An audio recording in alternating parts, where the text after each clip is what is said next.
ఆశ్చర్యకరమైన Bible పాఠంగా Ruth 3వ అధ్యాయం చదువుకుందాము.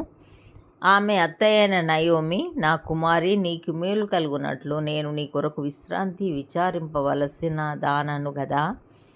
ఎవని పనికత్తెల యొద్ద నీవు ఉంటివో ఆ బోయోజు మనకు బంధువుడు. ఇదిగో ఈ రాత్రి అతడు కళ్ళమున ఎవలు తూర్పార పట్టింపబోచున్నాడు.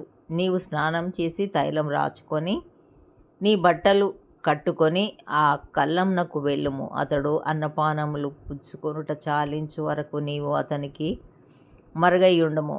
అతడు పండుకొనిన తర్వాత అతడు పండుకొనిన స్థలమును గుర్తెరిగి లోపలికి పోయి అతని కాళ్ళ మీదనున్న బట్ట తీసి పండుకొనవలెను. నీవు చేయవలసిన దానిని అతడు నీకు తెలియచేయునని ఆమెతో అనగా, ఆమె నీవు సెలవిచ్చినదంతయు చేసేదనని చెప్పి ఆ కళ్ళంనొద్దకు పోయి తన అత్త ఆజ్ఞాపించినదంతయు చేసెను. బోయజు మనస్సున సంతోషించున్నట్లు అన్నపానములు పుచ్చుకొని లోపలికి పోయి ధాన్యపు కుప్ప యొద్ద పండుకొనినప్పుడు ఆమె మెల్లగా పోయి అతని కాళ్ళ మీద నున్న బట్ట తీసి పండుకొనెను. మధ్యరాత్రి యందు అతడు ఉలికిపడి తిరిగి చూచినప్పుడు ఒక స్త్రీ అతని కాళ్ళ యొద్ద పండుకొని ఉండెను. అతడు నీవెవరవని అడగగా ఆమె, నేను రూతు అను నీ దాసురాలిని. నీవు నాకు సమీప బంధుడవు గనుక నీ దాసురాలి మీద నీ కొంగు కప్పమనగా, అతడు, నా కుమారి, యెహోవా చేత నీవు దీవెన నొందిన దానవు.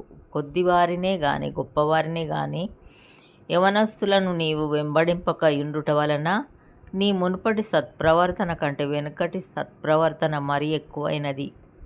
కాబట్టి నా కుమారి, భయపడకుము. నీవు చెప్పినదంతయు నీకు చేసేదను.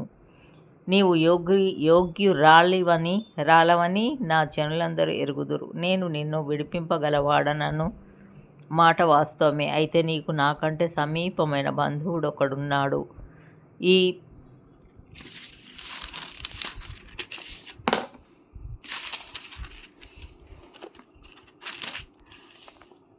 ఈ రాత్రి యుండుము. ఉదయమున అతడు నీకు బంధువుని ధర్మము జరిపిన ఎడల సరి, అతడు విడిపింపవచ్చును. నీకు బంధువుని ధర్మం జరుపుటకు అతనికి ఇష్టము లేకపోయిన ఎడల యెహోవా జీవంతోడు నేనే నీకు బంధువుని ధర్మము జరిపెదను. ఉదయం వరకు పండుకొనుమని చెప్పాను. కాబట్టి ఆమె ఉదయం వరకు అతని కాళ్ళ యొద్ద పండుకొని ఒకనినొకడు గుర్తించు పాటి వెలుగు రాకముందే లేచెను. అప్పుడు అతడు ఆ స్త్రీ కళ్ళమునకు వచ్చిన సంగతి తెలియచేయకూడని చెప్పాను. మరియు అతడు, నీవు వేసుకొనిన దుప్పటి తెచ్చి పట్టుకొనుమని చెప్పగా ఆమె దాని పట్టెను.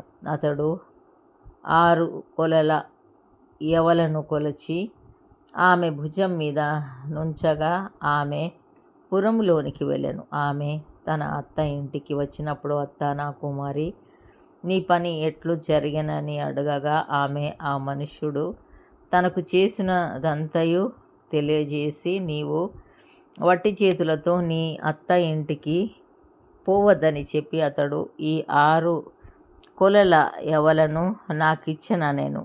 అప్పుడు ఆమె, నా కుమారి, ఈ సంగతి నేటి దినమున నెరవేర్చితేనే కాని ఆ మనుష్యుడు ఊరకుండడు గనుక ఇది ఎలాగు జరుగునో నీకు తెలియ వరకు ఊరకుండుమనెను. ఇంతటితో ఈ దినం కొరకైన బైబిల్ పాఠము సరి.